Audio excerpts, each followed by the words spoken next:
Habari zenu. Sasa hivi huu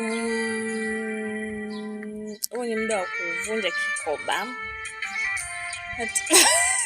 Naamini kila mtu atapokea kulingana na alichopanda. Sawa.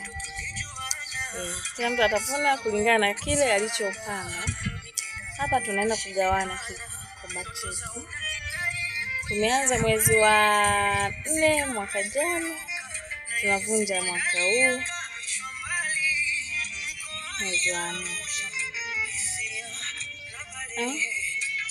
Kila mtu anajua hela yake ataenda kutumia kwa matumizi gani. Kila mtu anajua hela yake. Tumeelewana? Haya, tunaanza kipande chetu.